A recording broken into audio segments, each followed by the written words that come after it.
Decode presented by KEI Wires and Cables.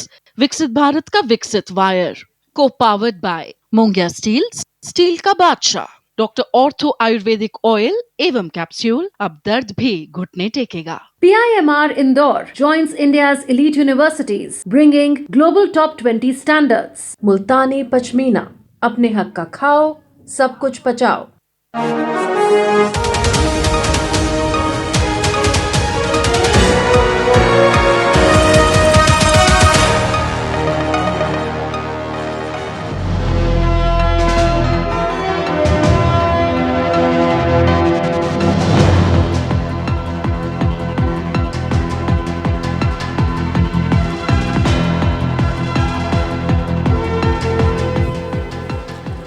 नमस्कार, मैं हूं सुधीर चौधरी और डिकोड में आपका स्वागत है। तो आइए आज की खबरों को आपके लिए डिकोड करते हैं। आज की सबसे बड़ी खबर यह है कि दिल्ली के मालवीय नगर इलाके में एक होटल में आग लगने से 21 लोगों की मौत हो गई, जिनमें 11 लोग विदेशी नागरिक हैं। आग और धुएं के बीच इन लोगों ने तड़प तड़प कर अपनी जान दे दी और इस दुर्घटना के पीछे सिर्फ और सिर्फ लालच और भ्रष्टाचार है। इस होटल के पास सिर्फ 6 कमरे बनाने की इजाजत थी, लेकिन इसमें 25 कमरे बना दिए गए और भ्रष्ट सरकारी अधिकारी रिश्वत लेकर नियमों को तोड़ते रहे और बेकसूर लोगों की जान का सौदा करते रहे। अगर आप इस प्रकार की पुरानी दुर्घटनाओं को भी देखें तो हर दुर्घटना में लालच और भ्रष्टाचार का यही गठबंधन नजर आएगा। आज हमारे पास ऐसे ऐसे वीडियोस और तस्वीरें वहां से आई हैं कि उन्हें देखने के बाद आपको दुख भी होगा और आपका दिल पसीज जाएगा। आज की सबसे बड़ी राजनीतिक खबर यह है कि ममता बनर्जी की पार्टी टीएमसी उनसे छिन गई है और पश्चिम बंगाल विधानसभा के स्पीकर ने टीएमसी के 58 बागी विधायकों के गुट को मान्यता दे दी है। आज हम ममता बनर्जी के खिलाफ इस विद्रोह की इनसाइड स्टोरी को आपके लिए डिकोड करेंगे और आपको बताएंगे कि ममता बनर्जी के खिलाफ बगावत की शुरुआत तो असल में उसी दिन से हो गई थी जिस दिन उन्होंने अपने भतीजे अभिषेक बनर्जी को टीएमसी की पूरी कमान सौंप दी थी और आज उसी भतीजे ने उनकी पार्टी को डुबो दिया। ये बाकी के नेताओं के लिए भी एक बहुत बड़ा सबक है। और आखिर में आपको दिखाएंगे कि ईरान ने आज कुवैत के एयरपोर्ट पर मिसाइल्स और ड्रोन से एक बड़ा हमला किया है और इस हमले में एक भारतीय नागरिक की मौत हो गई और 63 लोग घायल हो गए। अब अमेरिका और ईरान खुलकर एक दूसरे पर हमले कर रहे हैं, यानी जिस युद्ध को समाप्त करने के लिए इतने दिनों से बातचीत चल रही थी, अब वही युद्ध और तेज हो चुका है। ये एक बुरी खबर है। लेकिन सबसे पहले आज की सबसे बड़ी खबर, ये खबर आपको निराश करेगी। इस खबर को देखने के बाद आपको गुस्सा भी आएगा और आप ये भी सोचेंगे कि देश भर से इस प्रकार की खबरें आती रहती हैं और फिर भी हमारे देश में कोई सुधार नहीं हो रहा। आज दिल्ली के मालवीय नगर इलाके में एक होटल में आग लगने से 21 लोगों की मौत हो गई है और इन 21 लोगों में 11 विदेशी नागरिक भी शामिल हैं। इस होटल का नाम है फ्लोरिश स्टे और आज हम आपको वीडियोस और चश्मदीद गवाहों के बयानों के आधार पर यह दिखाएंगे कि कैसे इस होटल को चलाने में नियमों की खुलेआम धज्जियां उड़ाई जा रही थी। इस दुर्घटना की ज़्यादातर तस्वीरें असल में मोबाइल फ़ोन से रिकॉर्ड की गई हैं। जो तस्वीरें हम आपको दिखा रहे हैं, इन तस्वीरों को वहां पर मौजूद लोगों ने अपने मोबाइल फ़ोन के कैमरे से रिकॉर्ड किया है। इसीलिए हमने कई महत्वपूर्ण हिस्सों को आपके लिए हाईलाइट किया है, वो चीज़ें जो आपके लिए देखनी ज़रूरी हैं, ताकि आप इस दुर्घटना में फंसे उन लोगों की बेबसी को महसूस कर सकें। आग लगने के बाद इस 5 मंजिला बिल्डिंग में कई लोग फंस गए क्योंकि यहां से बाहर निकलने के सभी रास्ते बंद थे, जैम हो चुके थे। धुएं और आग से घिरे लोगों के सामने सिर्फ 2 ही विकल्प थे, या तो आग और धुएं के बीच फंसकर अपनी जान गंवा दें और या फिर अपनी जान बचाने के लिए बिल्डिंग से छलांग लगाकर ऊपर से कूद जाएं। और बहुत सारे लोगों ने यही किया। अपनी जान बचाने के लिए कई लोगों ने खिड़कियों को तोड़ा पहले और फिर होटल की ऊपरी मंजिलों से ये लोग एक एक करके नीचे कूदने लगे। सबसे पहले आप ये तस्वीरें देखिए।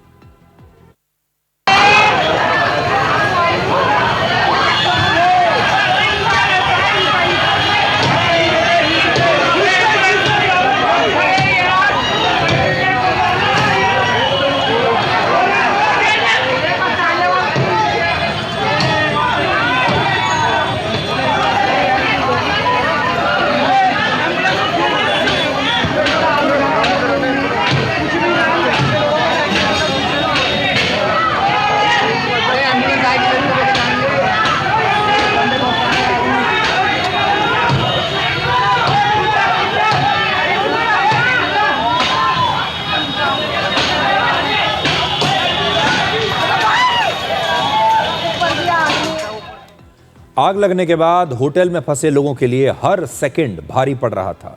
अब आपको और तस्वीरें दिखाते हैं जब एक महिला अपनी जान बचाने के लिए इस होटल से नीचे छलांग लगा रही है। ये भी देखिए।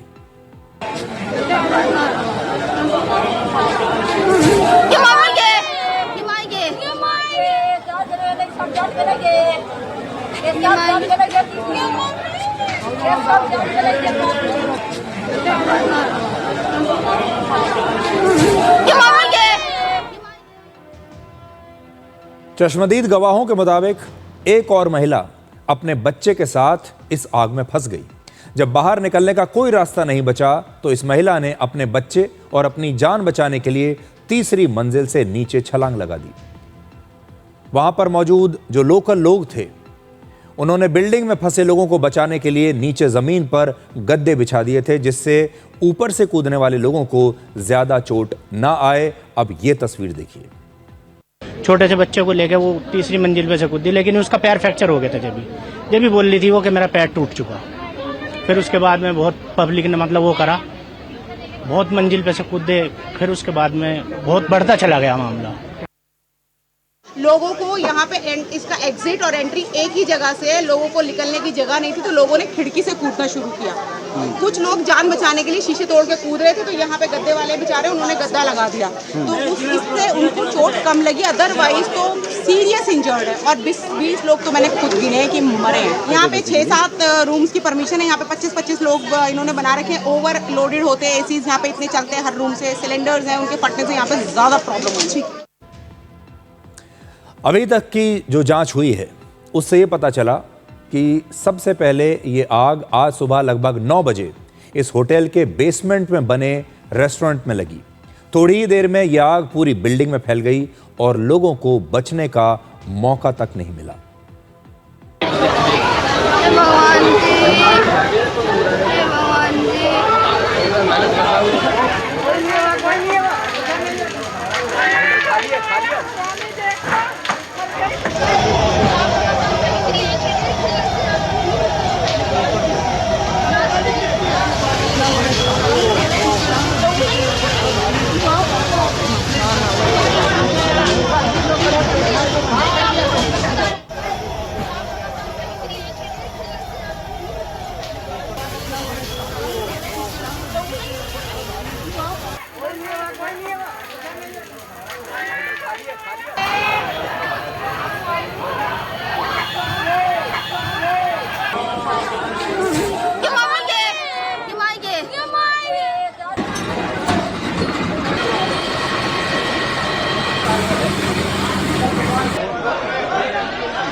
एम्बुलेंस ला, रुको रुको।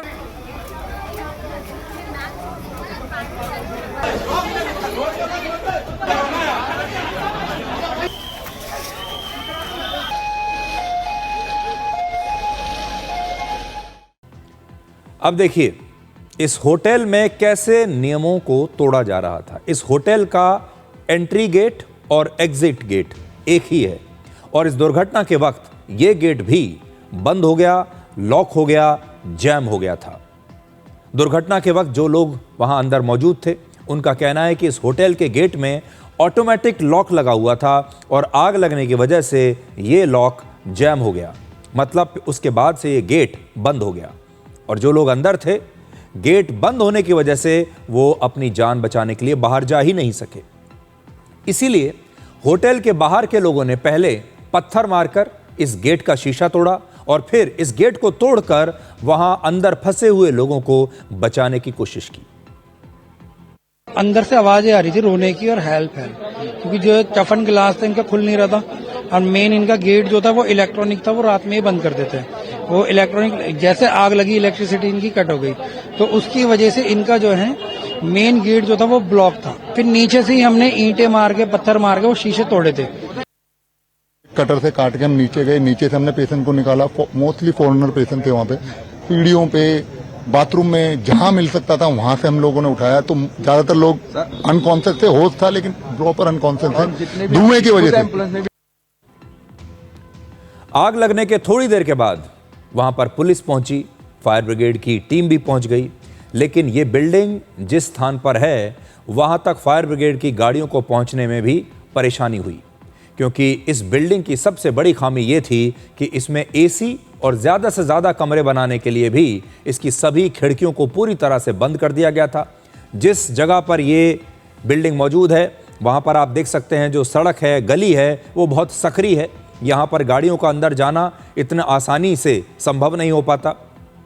और आप इस बिल्डिंग में वेंटिलेशन की जगह ही नहीं छोड़ी थी। इतना लालच था इस बिल्डिंग को बनाने वाले लोगों के अंदर कि उन्होंने ना वेंटिलेशन की जगह छोड़ी, ना खिड़कियों की जगह छोड़ी, सब कुछ बंद कर दिया। यानी जैसे ही आग लगी इस बिल्डिंग के अंदर चारों तरफ धुआं भर गया और इस तरह से ये पूरी की पूरी बिल्डिंग एक चिमनी की तरह बन गई।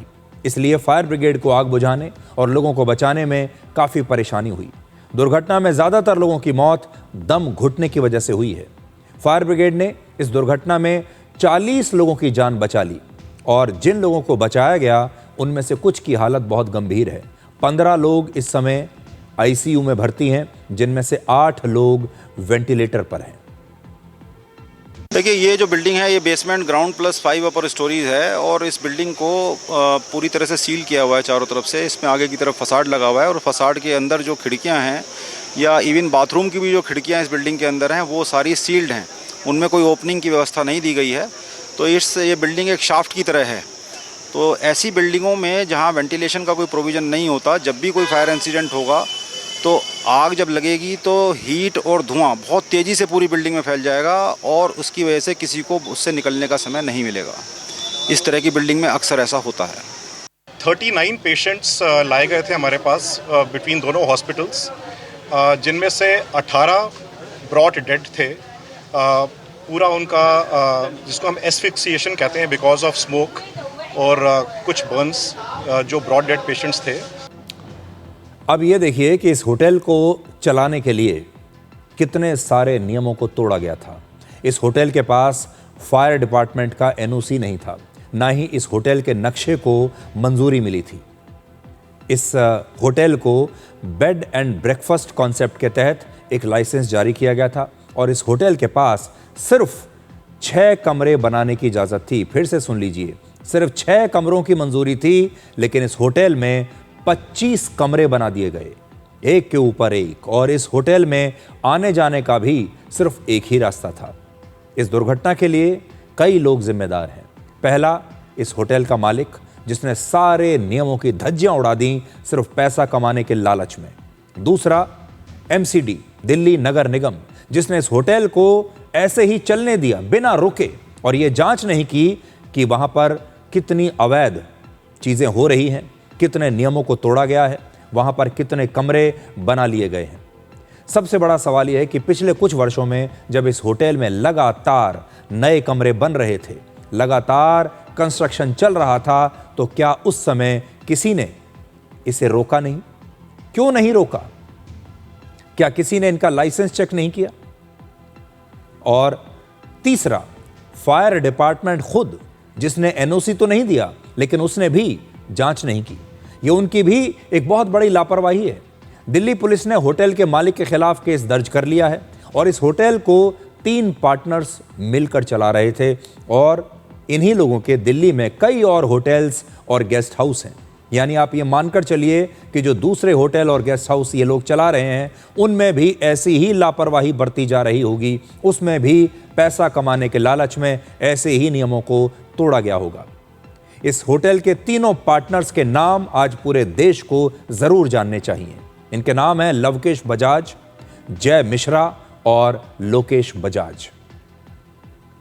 दिल्ली में जहां पर यह दुर्घटना हुई वहां पर बहुत घनी आबादी है और इस होटल के आसपास देश के 2 बड़े अस्पताल हैं।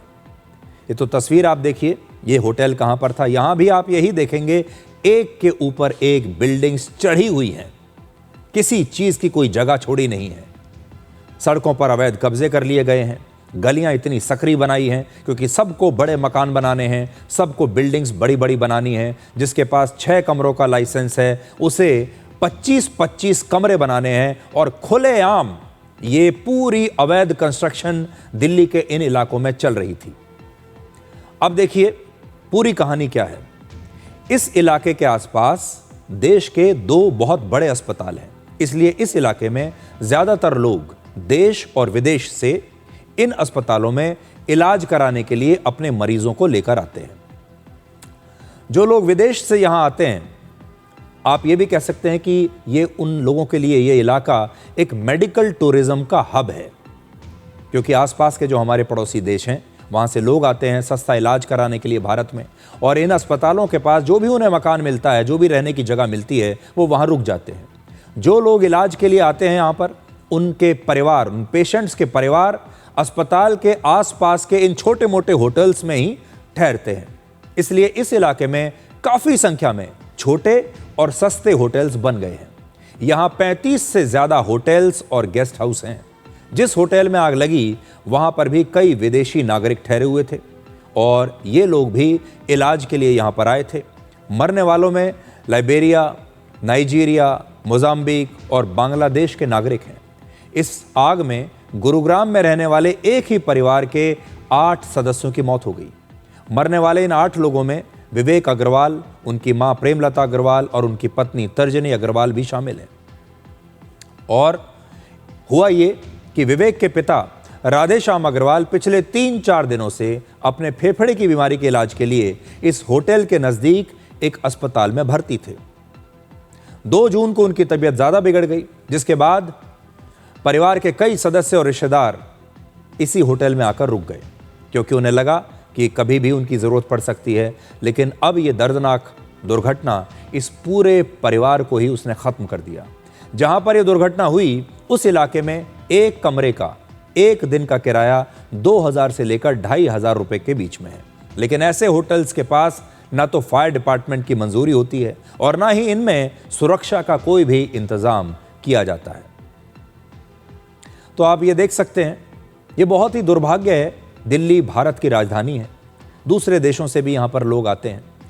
लोग आए तो थे अस्पताल में अपना इलाज कराने के लिए, लोग तो इसलिए आए थे ताकि वो इलाज कराने के बाद खुशी खुशी अपने घर चले जाएंगे, अपने देश चले जाएंगे। लेकिन उन्हें ये नहीं पता था कि वो मौत की तरफ धीरे धीरे बढ़ रहे हैं। और ये जो होटल है इसमें इतनी लापरवाहियां बरती गई हैं। असल में इस होटल में उन्हें रुकना ही नहीं चाहिए था, और आसपास के जो होटल्स हैं अब सबकी जांच होनी चाहिए, सबका ऑडिट होना चाहिए कि जो इस इलाके में जितने भी होटल्स और गेस्ट हाउस बने हैं उनके पास क्या वाकई फायर का एनओसी है, दूसरे लाइसेंस हैं, क्या उनकी किसी ने जांच की है कि उसमें अगर ऐसी कोई दुर्घटना हो जाए तो उन्होंने कोई इंतजाम किए हुए हैं या नहीं किए हुए।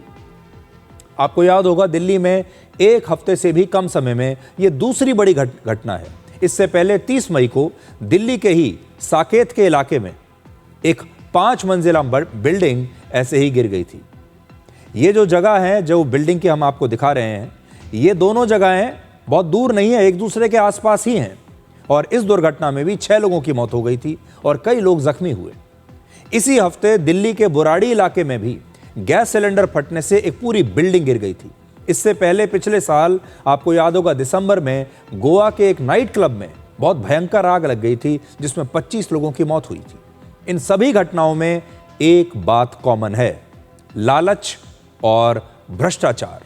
हर आदमी को ज्यादा से ज्यादा पैसा कमाने का लालच है। इसलिए इन जगहों के जो मालिक हैं, इन बिल्डिंग्स के जो मालिक हैं, जो यहाँ पर गेस्ट हाउस चलाते हैं, होटल्स चलाते हैं, नाइट क्लब चलाते हैं, इन्हें ज्यादा से ज्यादा पैसा कमाना है। पैसा कमाने का अंधा लालच है और इसके लिए ये खुलकर नियमों को तोड़ते हैं। अगर नियमों को नहीं तोड़ेंगे तो पैसा कैसे बनेगा? अगर 6 कमरे की बजाय 25 कमरे नहीं बनाएंगे तो पैसा कैसे बनेगा? अब आप सोचिए, 25 कमरे इस आदमी के पास हैं और अगर हर कमरे का 2 से 2500 रुपए किराया वो ले रहा है एक दिन का, तो आप समझ लीजिए कि कितनी कमाई उसे करनी है। उसका बस चले तो 25 की बजाय 50 कमरे यहां पर लगा दे। लेकिन क्या उसे रोकने वाला कोई है?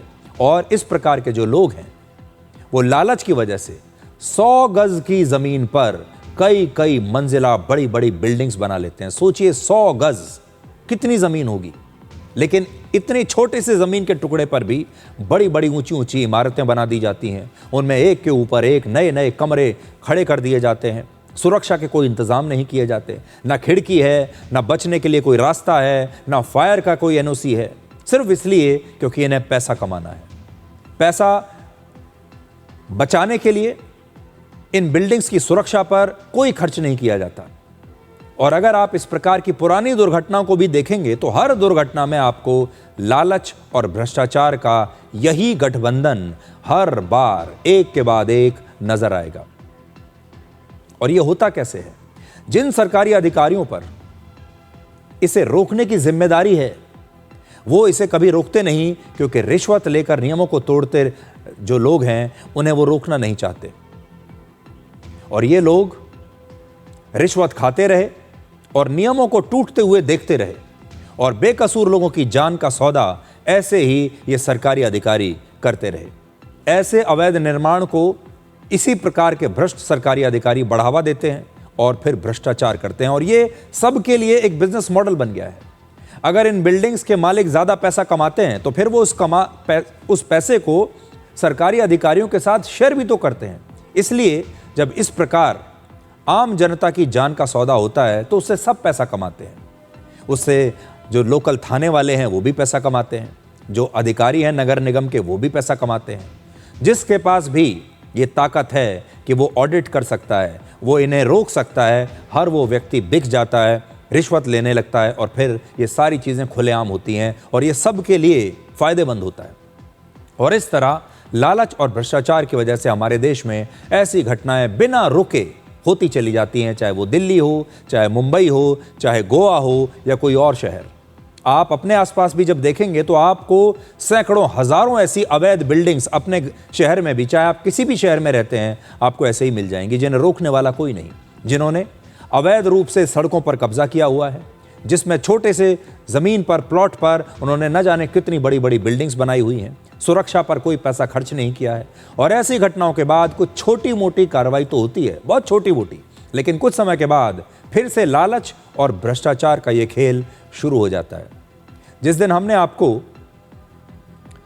दिल्ली में साकेत के पास जब वो बिल्डिंग गिरी थी, जब वो खबर हमने आपको बताई थी, तो उस दिन आखिर में मैंने यही कहा था कि अब हम अगली दुर्घटना का इंतजार करने लगे हैं। और अगली दुर्घटना ने हमें ज़्यादा दिन तक इंतजार नहीं कराया। कुछ ही दिनों के बाद अगली दुर्घटना हो गई। पहले ये बिल्डिंग गिरी और कुछ ही दिनों के बाद देखिए दिल्ली में वहीं उसी इलाके के पास ये आग लग गई। इतनी बड़ी संख्या में लोगों की जान चली गई। अब भी आप देखिएगा, अब हम अगली दुर्घटना का इंतजार करेंगे और फिर उस इलाके के जो छोटे मोटे जो सरकारी अधिकारी होंगे, इंजीनियर्स होंगे, कुछ दिनों के लिए उन्हें सस्पेंड कर दिया जाएगा, फिर उनकी इंक्वायरी की जाएगी और फिर एक दिन वो दोबारा वापस आ जाएंगे। हम बार बार यही बात कहते हैं कि ये जो मामला है, इस प्रकार का अवैध इमारतों का, अवैध बिल्डिंग्स का, इस अवैध होटल्स का, रेस्टोरेंट्स का, गेस्ट हाउसेस का, इस पर ज़ीरो टॉलरेंस होनी चाहिए। और इन सारी बिल्डिंग्स का पूरी दिल्ली में नहीं, हर शहर में एक ऑडिट होना चाहिए। और जो भी बिल्डिंग्स ऑडिट में फेल हो जाएं, उन बिल्डिंग्स को या तो गिरा दिया जाए या फिर उनके खिलाफ सख्त कार्रवाई की जाए और ये कह दिया जाए कि इन बिल्डिंग्स के अंदर ना कोई बिजनेस होगा, ना कोई दुकान खुलेगी और इन बिल्डिंग्स के अंदर किसी को भी प्रवेश करने की इजाजत नहीं दी जाएगी। इन सारी बिल्डिंग्स को खाली करना पड़ेगा। तो ये एक ऐसी खबर है जो हमें बहुत विचलित करती है, जो हमें बहुत दुख देती है। और याद रखिएगा, आज ये दुर्घटना इन लोगों के साथ हुई है, अगली बार ये दुर्घटना किसी के भी साथ हो सकती है। अब आपको आज भारत की सबसे बड़ी राजनीतिक खबर दिखाते हैं और वो ये है कि ममता बनर्जी की पार्टी टीएमसी उनसे छिन गई है। आप में से बहुत सारे लोगों को अपने कानों पर यकीन नहीं हो रहा होगा कि ऐसा भी हो सकता है। 1 महीना पहले ममता बनर्जी इस देश में शायद सबसे बड़ी विपक्षी नेता थीं। प्रधानमंत्री पद के लिए उनके नाम की चर्चाएं होती थीं। ये कहा जाता था कि पश्चिम बंगाल में उन्हें कोई हरा नहीं सकता। लेकिन आज कितनी बड़ी बात है कि ममता बनर्जी के हाथ से उनकी अपनी ही पार्टी छिन गई। आज पश्चिम बंगाल विधानसभा के स्पीकर ने टीएमसी के 58 बागी विधायकों के गुट को मान्यता दे दी है। इससे पहले टीएमसी के बागी गुट ने उनके नेता ऋतव्रत बनर्जी के नेतृत्व में 58 विधायकों ने विधानसभा स्पीकर को अपना समर्थन पत्र देकर कहा कि वही असली टीएमसी हैं, ये ही असली टीएमसी पार्टी है। और इस समय ममता बनर्जी के साथ सिर्फ 22 विधायक हैं। तो जो बागी विधायकों के नेता हैं ऋतव्रत बनर्जी, उनके साथ 58 विधायक हैं और ममता बनर्जी अब अल्पमत में आ गई हैं अपनी ही पार्टी में, उनके साथ सिर्फ 22 विधायक हैं। हालांकि ऋतव्रत बनर्जी का दावा है कि 2 और विधायक भी उन्हें समर्थन दे सकते हैं। अगर ऐसा होगा तो आप ये मान लीजिए कि बागी विधायकों की संख्या हो जाएगी 60 80 में से 60 विधायकों ने ममता बनर्जी के खिलाफ खुलेआम विद्रोह कर दिया है।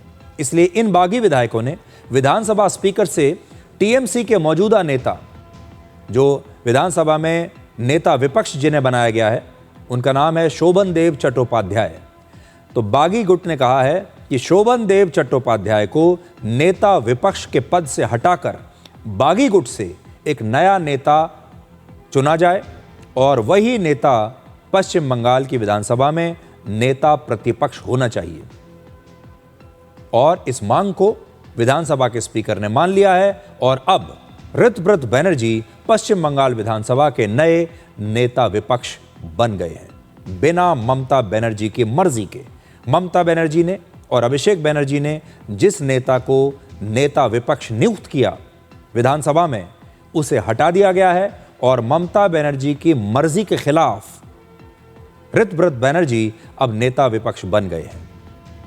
ऋतव्रत बनर्जी ने कहा है कि अब टीएमसी में अभिषेक बनर्जी की कोई भूमिका नहीं रहेगी और उनके साथ पार्टी का कोई संबंध नहीं होगा। यानी इन लोगों ने आते ही जो सबसे पहला काम किया है वो ये किया है कि उन्होंने अभिषेक बनर्जी को पार्टी से निकाल दिया है, एक प्रकार से हटा दिया है और कह दिया है कि उनकी कोई भूमिका नहीं होगी।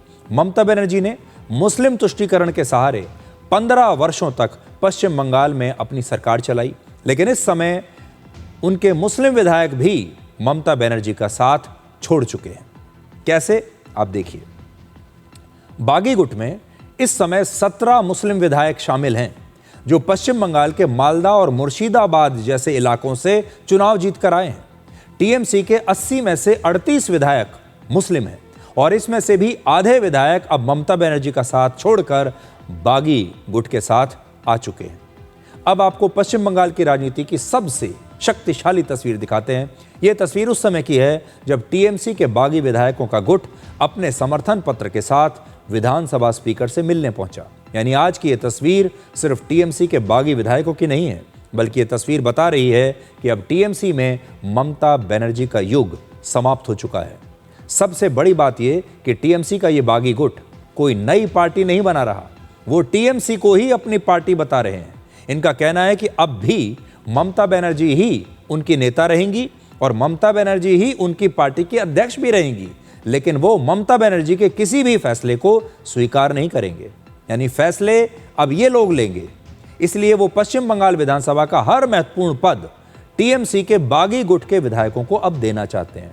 आज बागी गुट ने विपक्ष के उपनेता पद के लिए भी अपने 4 विधायकों और चीफ व्हिप के पद के लिए भी अपने 1 विधायक का नाम दे दिया है। इसका मतलब है कि ममता बनर्जी के साथ वैसा ही खेला हो गया जैसा महाराष्ट्र में शिवसेना और एनसीपी के साथ हुआ था। लोकतंत्र में संख्या सबसे बड़ी ताकत होती है, संख्या बल, और इस समय टीएमसी के ज्यादातर विधायक बागी गुट के साथ हैं। बागी गुट के साथ 58 विधायकों का यह आंकड़ा दल बदल कानून के तहत जरूरी 2/3 सदस्यों की संख्या से भी कहीं ज्यादा है। समय का चक्र देखिए।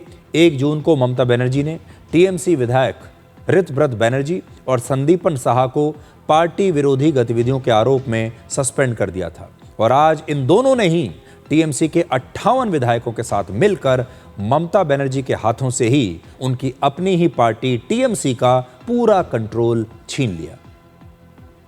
अभिषेक बनर्जी का कोई भूमिका ही नहीं रहेगी, उनका साथ ये हमारा लेजिस्लेटिव पार्टी का कोई संबंध ही नहीं है, उनके साथ आवाम का भी कोई संबंध नहीं है, दूर दूर तक बंगाल का आवाम का कोई संबंध नहीं है। अगर संबंध होता तो 26 दिन छुपे नहीं रहते थे, निकल कर आते थे। जैसे चोरों को पीटा जाता है ऐसा पीटा गया। फिर बोल रहे थे वहाँ पिकनिक खाने के बाद ये बोला गया कि आवाम है तो जहाँ तक सिक्योरिटी का सवाल है आवाम सिक्योरिटी का इंतज़ाम करेगा।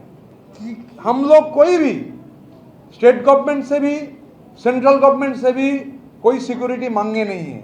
अभिषेक बनर्जी उस दिन चोरों के जैसा पीटने के बाद बोले थे कि आवाम उनका रक्षा करेगी, तो फिर देखा गया कि सेंट्रल गवर्नमेंट को चिट्ठी दिए हैं उनका सिक्योरिटी बढ़ाने के लिए। तो उनको लेकर हम लोग ये चर्चा नहीं करना चाहते। जहाँ तक ममता बनर्जी का सवाल है, हम लोग मानते हैं कि Mamata Banerjee is a very tall leader, और हमारा लेजिस्लेटिव पार्टी का उनसे आवेदन रहेगा कि हमारा चीफ एडवाइजर के तहत हम लोगों का मार्गदर्शन करते रहें।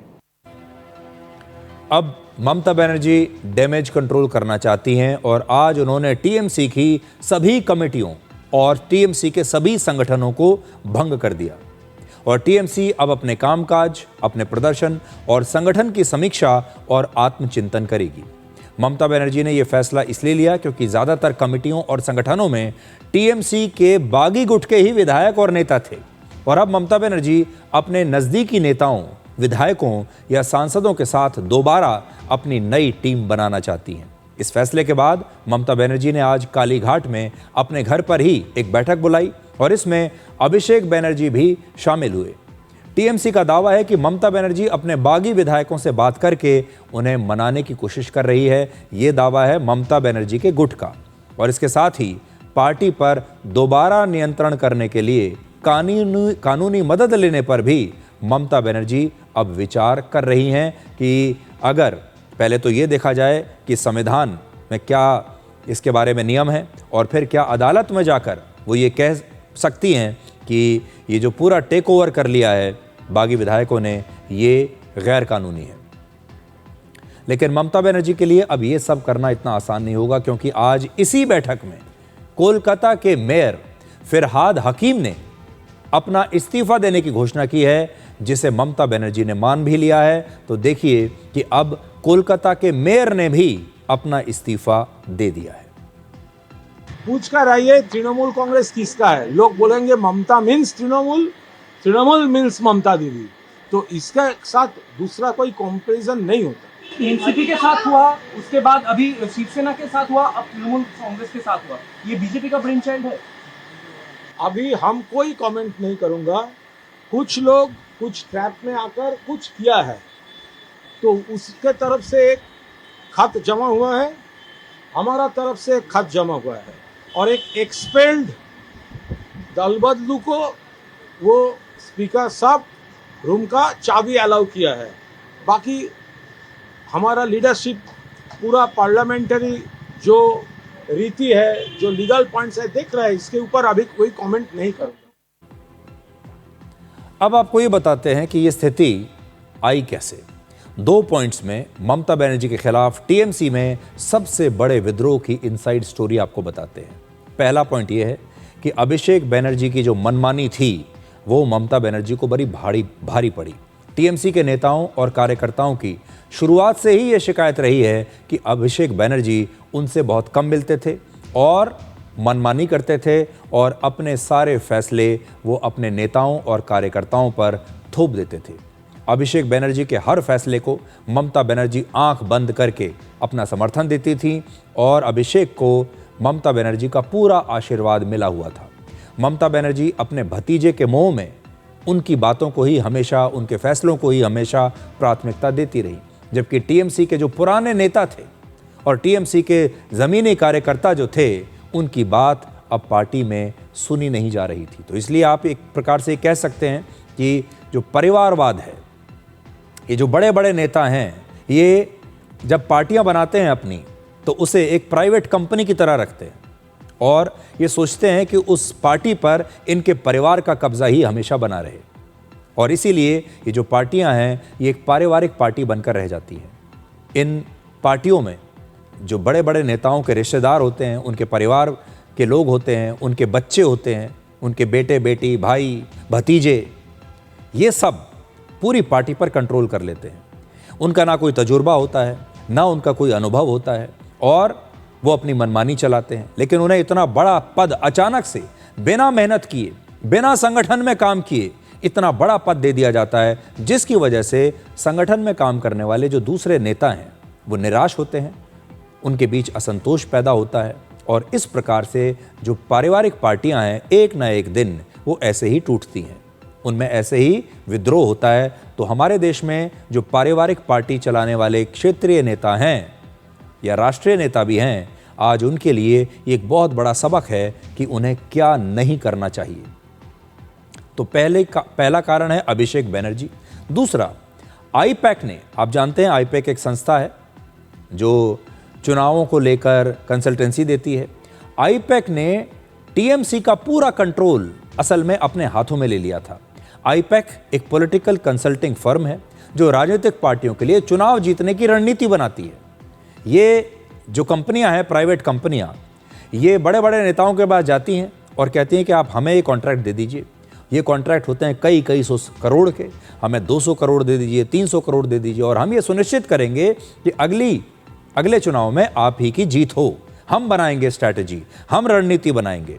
टीएमसी के नेताओं का ये कहना है कि संगठन और चुनाव के फैसलों में आईपैक का प्रभाव इतना ज़्यादा बढ़ गया था कि पारंपरिक राजनीति करने वाले नेताओं और कार्यकर्ताओं की भूमिका अब बहुत कम रह गई थी, उनके लिए कोई काम ही नहीं था। इन दोनों वजहों से पार्टी के अंदर लंबे समय से नाराजगी चल रही थी, जो अब खुलकर सामने आ गई। आपने कई बार अक्सर ये सुना होगा, अपने तो अपने होते हैं, लेकिन राजनीति में इस वाक्य को बहुत गंभीरता से नहीं लेना चाहिए। कई बार अपनों के प्रति ज़रूरत से ज़्यादा लगाव ही नेताओं के लिए सबसे बड़ी राजनीतिक चुनौती बन जाता है। इतिहास गवाह है, हमारे देश में जब जब बड़े बड़े नेताओं ने अपने रिश्तों और अपने निजी पसंद को संगठन से ऊपर रखा है, तब तब उनकी पार्टियों में ऐसे ही असंतोष और विद्रोह हुआ है।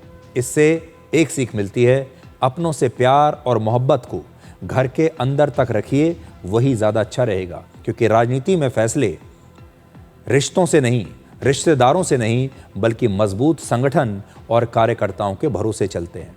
इसलिए आज हमारे देश के जो बड़े बड़े नेता हैं, जो पारिवारिक पार्टियां चला रहे हैं, आज उन्हें ममता बनर्जी से ये सीख लेनी चाहिए।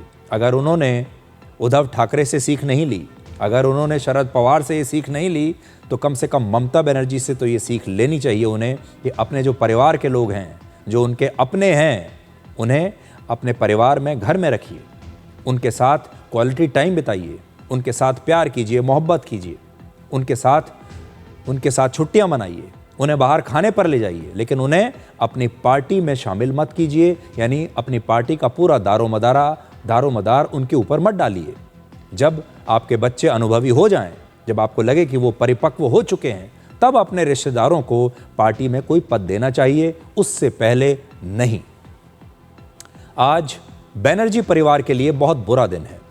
पहली बात, उनके परिवारवाद की वजह से आज ममता बनर्जी और अभिषेक बनर्जी की पार्टी उन्हीं के हाथों से निकल गई, ये पार्टी उनसे छिन गई। और दूसरा, ममता बनर्जी के लाडले भतीजे अभिषेक बनर्जी के घर पर ईडी की टीम पहुंच गई। ईडी ने पश्चिम बंगाल के शिक्षक भर्ती घोटाले में अभिषेक बनर्जी को समन जारी किया और उन्हें 15 जून को पूछताछ के लिए ईडी के सामने पेश होने के लिए कहा है। वर्ष 2016 में पश्चिम बंगाल के सरकारी स्कूलों में शिक्षकों की भर्ती शुरू हुई थी और आरोप है कि इसमें कम नंबर पाने वाले कई कैंडिडेट्स को भी नियुक्ति पत्र दे दिए गए थे। यानी शिक्षकों की भर्ती में एक बहुत बड़ा घोटाला हुआ, पैसा लेकर ऐसे लोगों को शिक्षक बना दिया गया, नौकरी दे दी गई जो कि इसके काबिल ही नहीं थे। अब बड़ा सवाल यह है कि ममता बनर्जी का राजनीतिक भविष्य क्या होगा। अब ममता बनर्जी क्या करेंगी। 4 मई को पश्चिम बंगाल के चुनावी नतीजे आए और आज 3 जून है। 4 मई से 3 जून, यानी सिर्फ 1 महीने के अंदर ममता बनर्जी से उनकी पार्टी टीएमसी छिन गई। ममता बनर्जी के हाथ से सत्ता भी चली गई और अब उनकी पार्टी भी हाथ से निकल गई। ऐसा लगता है अपनी ही सीट भवानीपुर में हार के बाद ही ममता बनर्जी का राजनीतिक पतन शुरू हो गया था और पार्टी पर उनका नैतिक कंट्रोल भी खत्म होने लगा था, क्योंकि जब नेता खुद चुनाव हार जाता है तो पार्टी के जो कार्यकर्ता हैं उनका भरोसा भी ममता बनर्जी या अपनी पार्टी के नेता से कम होने लगता है। एक और बात यहां पर आपको देखनी पड़ेगी। कहने को तो हमारे देश में बड़े बड़े नेता चुनाव हार जाते हैं, ऐसा नहीं है कि हमारे देश में जो पुराने और बड़े बड़े नेता हैं वो कभी चुनाव नहीं हारे। ऐसा नहीं है कि कभी कोई मुख्यमंत्री सत्ता से बाहर नहीं हुआ। बहुत सारे ऐसे मुख्यमंत्री हैं जो चुनाव हारने के बाद सत्ता से बाहर हुए हैं, लेकिन जो ममता बनर्जी के साथ हुआ है ऐसा कभी किसी के साथ नहीं हुआ। लोग हारते हैं, लेकिन हारने के बाद जिस प्रकार का गुस्सा ममता बनर्जी, उनके नेता और अभिषेक बनर्जी के खिलाफ फूट फूट कर निकल रहा है, ऐसा गुस्सा और किसी नेता के खिलाफ इस देश में तो कम से कम देखने को नहीं मिला कि उनका सड़कों पर निकलना मुश्किल हो जाए, उनकी पार्टी में ऐसा विद्रोह हो जाए कि 1 महीने के अंदर ही उनकी अपनी पार्टी के लोग उन्हें पार्टी से बाहर कर दें। तो कई बार ऐसा लगता है कि क्या ममता बनर्जी ने, क्या किसी ज्योतिषी ने ममता बनर्जी को कभी यह बताया होगा कि 4 मई के बाद उनके ऐसे बुरे दिन शुरू हो जाएंगे। आज ज्योतिष में दिलचस्पी रखने वालों को ममता बनर्जी की कुंडली जरूर देखनी चाहिए। हम नहीं जानते कि ममता बनर्जी ज्योतिष में विश्वास रखती हैं या नहीं, लेकिन अगर उनकी कोई कुंडली है तो आज बड़ा दिलचस्प होगा। क्या उसमें यह लिखा हुआ था कि 4 मई के बाद उनके इतने बुरे दिन शुरू हो जाएंगे? क्या उसमें कहीं ये लिखा है कि सिर्फ 1 महीने में ही सब कुछ उनकी ज़िंदगी में बदल जाएगा? बड़ा सवाल है कि ममता बनर्जी के अब 41 सांसद जो पार्लियामेंट में हैं, उनकी जो पार्लियामेंट्री पार्टी है, देखिए विधायक दल तो उनके हाथ से निकल गया, उनके विधायक उनके हाथ से निकल गए, उन्होंने बगावत कर दी। लेकिन अब जो उनके 41 सांसद हैं पार्लियामेंट में, लोकसभा और राज्यसभा को मिलाकर, अब उनका क्या होगा? सिर्फ 1 दिन पहले ही ममता बनर्जी ने कोलकाता में जब अपना विरोध प्रदर्शन किया था, तब उसमें टीएमसी के 41 में से सिर्फ 3 सांसद शामिल हुए थे। और अब हो सकता है कि टीएमसी के ये सांसद भी ममता बनर्जी का साथ छोड़ दें। और टीएमसी का बागी गुट कह रहा है कि ममता बनर्जी उनकी नेता बनी रहेंगी, लेकिन राजनीति में सिर्फ पद महत्वपूर्ण नहीं होता, असली ताकत संगठन, नेता और जनता के समर्थन से आती है। किसी भी राजनीतिक दल की सफलता के 2 मापदंड हैं, पहला विधानसभा में उसका प्रदर्शन और दूसरा संसद में उसकी ताकत। हर पार्टी का यही लक्ष्य होता है कि वो ज़्यादा से ज़्यादा चुनाव में अपने विधायक चुनवाकर भेजे विधानसभा में और ज़्यादा से ज़्यादा सांसद चुनाव में जीतकर उनके पार्लियामेंट में जाएं, ताकि वो सत्ता में अपनी भागीदारी को बढ़ा सके। लेकिन हैरान करने वाली बात यह है कि ममता बनर्जी टीएमसी की अध्यक्ष तो बनी रहेंगी, लेकिन उनके विधायक दल और उनकी जो पार्लियामेंट्री पार्टी है उस पर शायद उनका नियंत्रण जो है वो खत्म हो जाएगा। ममता बनर्जी ना तो संसद की सदस्य हैं और ना ही विधानसभा की सदस्य हैं। ऐसे में उनकी राजनीतिक ताकत पूरी तरह संगठन और पार्टी पर उनके नियंत्रण से ही आती थी, लेकिन अब वो नियंत्रण बचा ही नहीं। बीजेपी और कांग्रेस दोनों का कहना है कि ममता बनर्जी ने पश्चिम बंगाल में जो बोया वही वो काट रही है। घटना प्रवाह जिस तरफ जा रही, देखिए क्या होता है, और यही हर्ष होना था। मैं पहले भी बोला था कि चुनाव है, अगर टीएमसी हार जाएगा तो पार्टी ही टुकड़ा टुकड़ा हो जाएगा। सबसे बड़ी बात है, एक फैमिली पार्टी था, लोग वहाँ से निकलना चाह रहे हैं और डर के मारे नहीं निकल पाते थे। और जो माननीय प्रधानमंत्री ने बोला था ये परिवारवाद खत्म होना चाहिए, उसी दिशा में एक कदम है। तो लोग लगे हुए हैं, परिवारवाद से निकल के आ रहे हैं, अच्छा है, बढ़िया है। नहीं, सब मुक्ति चाहते हैं टीएमसी से, रास्ता बन गया है। अब जो लोग अभी भी खड़े हैं वो भी भागेंगे, लास्ट में बुआ और भतीजा दोनों ही रह जाएंगे और कोई नहीं रहेगा। बीजेपी पार्टी में ये लोग शामिल होना चाहते थे, लेकिन बीजेपी पार्टी इन लोगों को नहीं ले रहे हैं। अगर इन लोग को बीजेपी पार्टी में शामिल किया जाए तो बीजेपी पार्टी की आज की तारीख में जो उनकी अपना छवि और छवि धूमिल होने की संभावना रहती है। इसलिए बीजेपी पार्टी को ये लगा इनको लेने के मतलब कोविड वायरस आ जाएगी हमारे पार्टी के अंदर।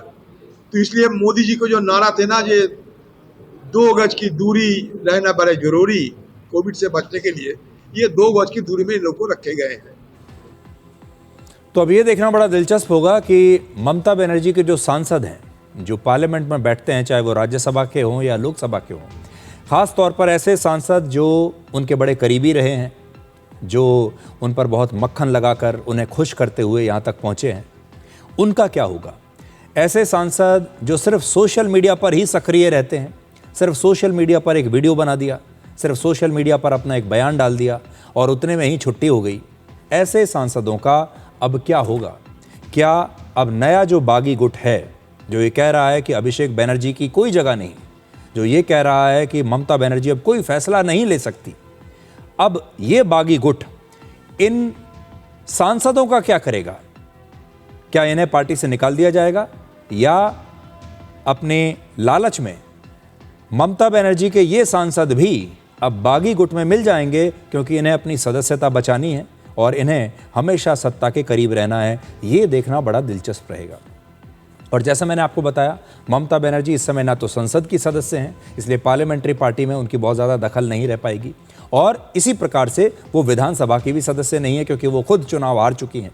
और असली जो ताकत है इस समय तृणमूल कांग्रेस में, वो या तो विधानसभा में होगी और या फिर संसद में होगी, और ये दोनों ही संसदीय दल और विधानसभा में उनका जो विधायक दल है, ये उनके हाथ से निकल जाएंगे।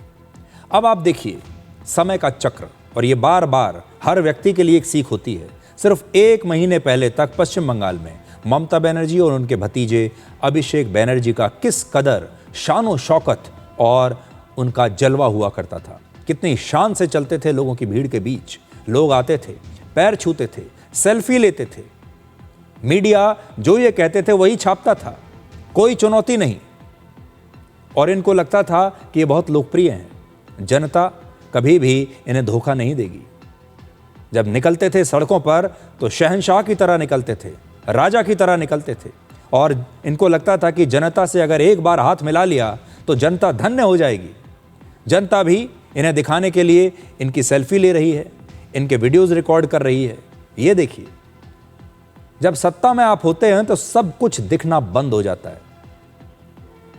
जब ये लोग ममता बनर्जी और अभिषेक बनर्जी सड़कों पर निकलते थे तो सब कुछ थम जाता था।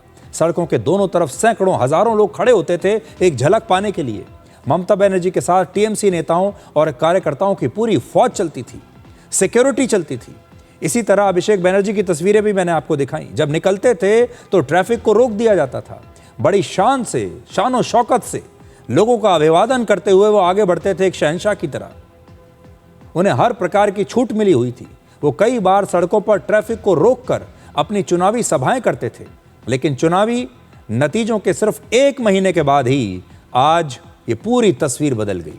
ममता बनर्जी की टीएमसी उनसे छिन गई और उनके भतीजे अभिषेक बनर्जी पर भी अब जनता हमले कर रही है।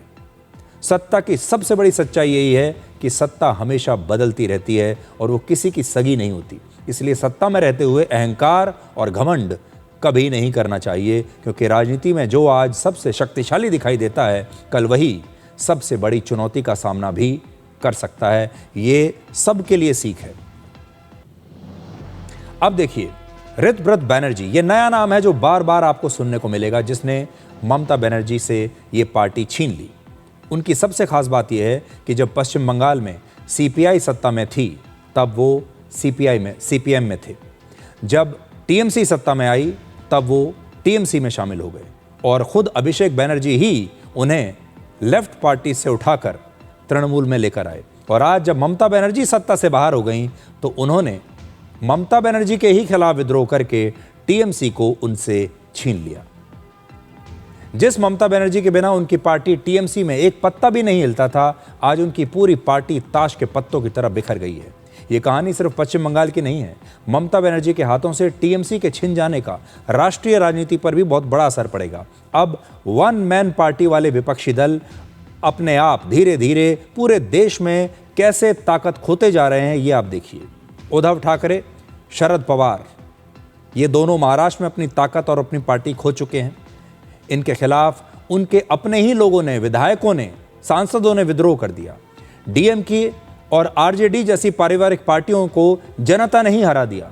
ममता बनर्जी को पहले ही जनता ने हरा दिया, अब उनके अपने लोग ही उन्हें हरा रहे हैं। ये विपक्ष के लिए एक बहुत बड़ा झटका है। भारत का जो संयुक्त विपक्ष हुआ करता था, क्योंकि एक ही झटके में इतने बड़े बड़े नेताओं की सारी राजनीतिक ताकत जो है अब खत्म हो गई है। डीएमके की ताकत तमिलनाडु में खत्म हो गई है। एनसीपी यानी शरद पवार की ताकत महाराष्ट्र में खत्म हो गई है। इसी प्रकार से उद्धव ठाकरे की ताकत वहाँ पर ख़त्म हो गई है। आरजेडी की ताकत, लालू यादव के परिवार की ताकत अब बिहार में समाप्त हो चुकी है, और धीरे धीरे आप देखिए कैसे विपक्ष कमज़ोर होता जा रहा है। अब ज़रा पश्चिम बंगाल का इतिहास देखिए। वहाँ की सत्ता का इतिहास यही है कि जो पार्टी एक बार सत्ता से बाहर गई वो फिर दोबारा सत्ता में कभी वापस नहीं आई। 1947 से लेकर 1977 तक लगभग 30 वर्षों तक कांग्रेस का शासन पश्चिम बंगाल पर रहा, और जब कांग्रेस सत्ता से बाहर हुई तो वर्ष 1977 से सीपीआईएम का युग शुरू हुआ, और अगले 34 वर्षों यानी वर्ष 2011 तक वहां पर लेफ्ट पार्टियों और सीपीएम का शासन रहा। तो एक बार जब कांग्रेस हटी तो दोबारा सत्ता में नहीं आई, और जब सीपीएम का शासन था, जिस दौरान ज्योति बासु और बुद्धदेव भट्टाचार्य मुख्यमंत्री रहे, जब ये लोग 2011 में हारे तो उसके बाद ये दोबारा कभी वापस नहीं आए ये पार्टी। और लेफ्ट के बाद अब 2011 से 2026 तक 15 वर्षों तक ममता बनर्जी का शासन रहा और अब टीएमसी सत्ता से बाहर है। पश्चिम बंगाल के इस इतिहास के हिसाब से अब टीएमसी की सत्ता में वापसी लगभग नामुमकिन है, क्योंकि जैसा मैंने आपको बताया, पहले कांग्रेस सत्ता में थी, एक बार बाहर हुई, दोबारा कभी नहीं लौटी, और आज कांग्रेस जो है 1-2 विधायकों की पार्टी बनकर रह गई है, 1-2 सीट की। इसी प्रकार से सीपीएम जब हारी तो दोबारा लौटकर नहीं आई, आज सीपीएम भी 1-2 सीटों की पार्टी बनकर रह गई है। और अब टीएमसी जब हारी तो टीएमसी का हाल भी बहुत बुरा है। तो पश्चिम बंगाल के नेताओं की, अगर आप पश्चिम बंगाल के लोगों को देखें तो उन्होंने एक बार अगर किसी पार्टी को सत्ता से बाहर किया तो दोबारा कभी भी सत्ता में वापस नहीं आने दिया। अब एक छोटा सा ब्रेक लेंगे और ब्रेक के बाद आपको दिखाएंगे कि आज ईरान ने कुवैत के एयरपोर्ट पर मिसाइल्स और ड्रोन से हमला किया है। ये पूरी खबर इस ब्रेक के बाद।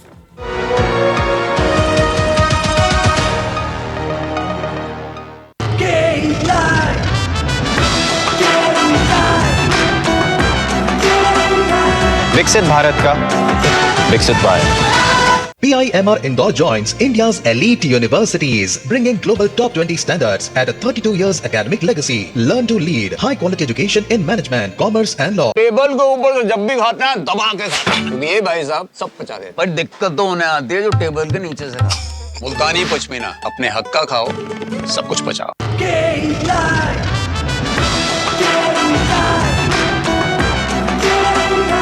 विकसित भारत का विकसित भारत। अरे कब से समझा रही हूँ, फिर भी आशीर्वाद की क्वालिटी है हाय, फिर मेरा बजट है टाइट। अरे बैग के बाहर QR कोड स्कैन करो, बैग के अंदर यूनिक कोड पाओ और 80 रुपए का कैश बैग ले जाओ। आशीर्वाद शुद्ध चक्की आटा, कैश बैग और क्वालिटी का वादा लिख के ले लो। हमारा डेजर्ट आ गया पर हमारी चैंपियन नहीं आई अब तक। बिल भरने के पहले तो आएगी ना। So girls, क्या हो रहा है? बिल हो रहा है। चल अपना कार्ड दे। पिन दे। RBI कहता है अपना पिन, OTP, CVV या इंटरनेट बैंकिंग पासवर्ड किसी को ना दे। ऑनलाइन बैंकिंग सिर्फ अपने ही कंप्यूटर, मोबाइल और सिक्योर नेटवर्क से करें। हाँ, ये खाने की चैंपियनशिप थी क्या? RBI कहता है जानकार बनिए, सतर्क रहिए।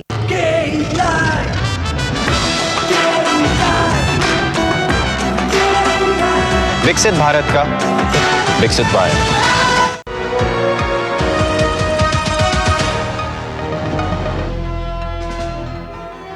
अब जल्दी से आपको आज की सबसे बड़ी अंतर्राष्ट्रीय खबर बताते हैं और वो ये है कि ईरान ने आज कुवैत के अंतर्राष्ट्रीय हवाई अड्डे पर बैलिस्टिक मिसाइल और ड्रोन से हमले किए हैं। और सबसे पहले आप यहाँ ये तस्वीर देखिए।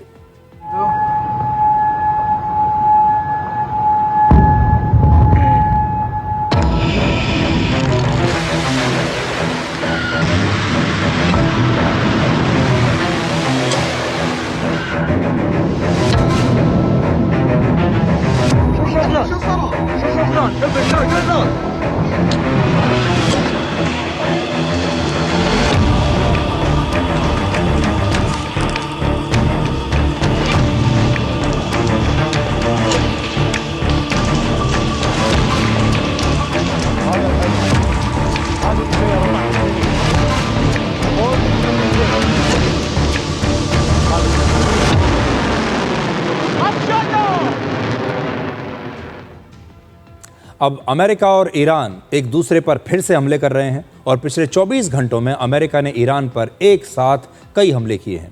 इसमें सबसे बड़ा हमला ईरान के केशम आइलैंड पर किया गया है। केशम आइलैंड पर IRGC के ड्रोन और मिसाइल का एक बहुत बड़ा बेस है और उसी पर अमेरिका ने हमला किया है।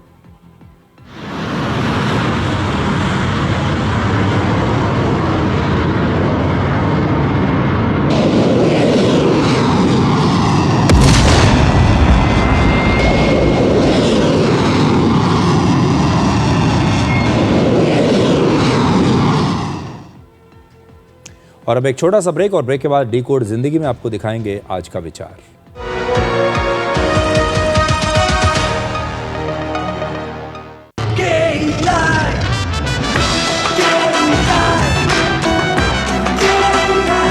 विकसित भारत का विकसित वायर।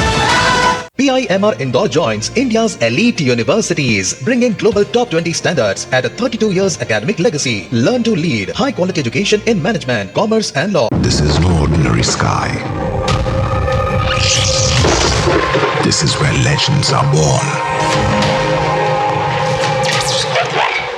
Space transition.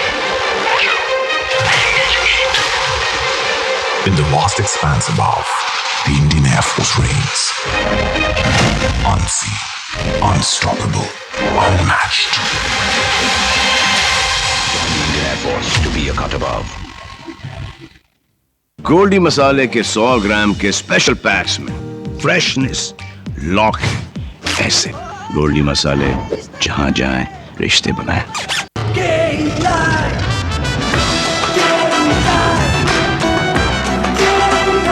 विकसित भारत का विकसित वायर।